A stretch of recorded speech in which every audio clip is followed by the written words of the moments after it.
গত রাতে আমার টুইটার অ্যাকাউন্ট হ্যাক করে নোংরা একটা পোস্ট কোন একটা বিপদগামী দিয়ে বসেছে, আর এইটা নিয়ে কিছু মানুষ হই হই রই রই শুরু করে দিছে। হ্যাঁ, আমরা ডাকাত ধরে ফেলেছি। কোন জায়গা থেকে এটা করা হয়েছে এটা আমরা চিহ্নিত করে ফেলেছি। ইতিমধ্যে জাতির সামনে আমরা উন্মুক্ত করে দিয়েছি। একদম ফকফকা উজ্জ্বল ভাবে আমরা জাতির সামনে এটা তুলে ধরবো। মনে রাখবেন, হাসিনার মতো ফ্যাসিস্টকে পরোয়া করি না, অন্য কোনো ফ্যাসিস্টকে পরোয়া করার কোনো প্রশ্নই উঠে না।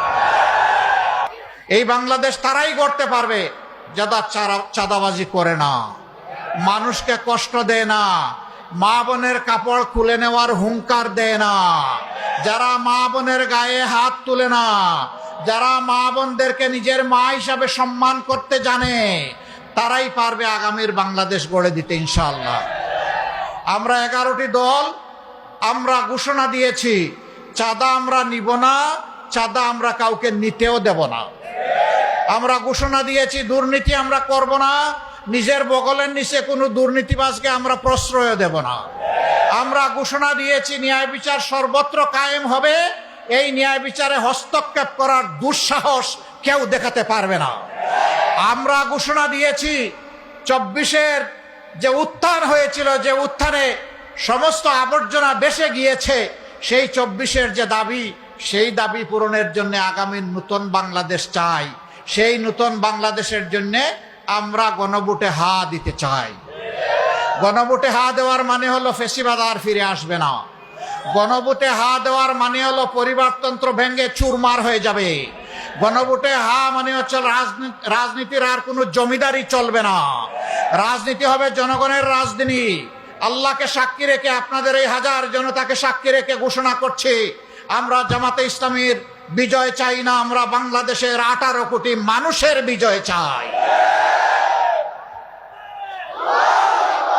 18 কোটি মানুষের বিজয় যেদিন হবে, আমাদের রাজনীতি সেদিন সার্থক হবে ইনশাআল্লাহ।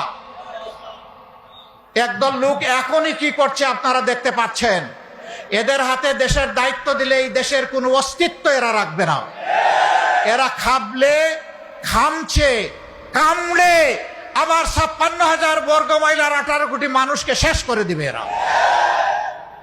এদের হাতে দেশের দায়িত্ব দেওয়া যায় না, এটা নিরাপদ নয়।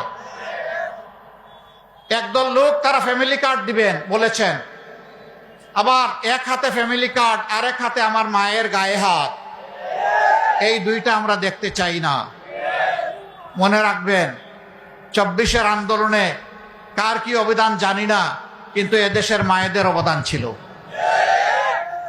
জুলাই 15 তারিখ ঢাকা বিশ্ববিদ্যালয়ে আমাদের কলিজার টুকরা ছাত্রীদের গায়ে যখন মুগর বাহিনী হাত দিয়েছিল, সেদিনই বাংলাদেশ জ্বলে উঠেছিল। রোকেয়া হল, শামসুন্নাহার হল থেকে প্রতিরোধ গড়ে তোলা হয়েছিল। আগস্টের 4 তারিখ উত্তরার রাস্তায়, রাজপথে আমার মা 10 মাসের বাচ্চা কুলে নিয়ে রাস্তায় নেমে এসেছিলেন।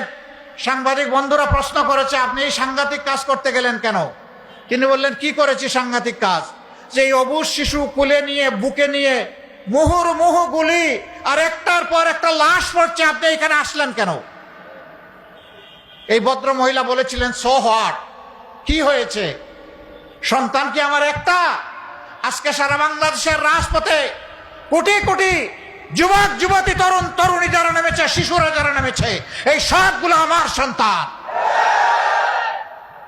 আমি সেই সন্তানদেরকে সাহস যোগাতে এসেছি যে তোমরা বীর মায়ের সন্তান, সামনে এগিয়ে যাও, হয় শাহাদত না হয় ফ্যাসিবাদের পতন, মাঝখানে কিছু নাই।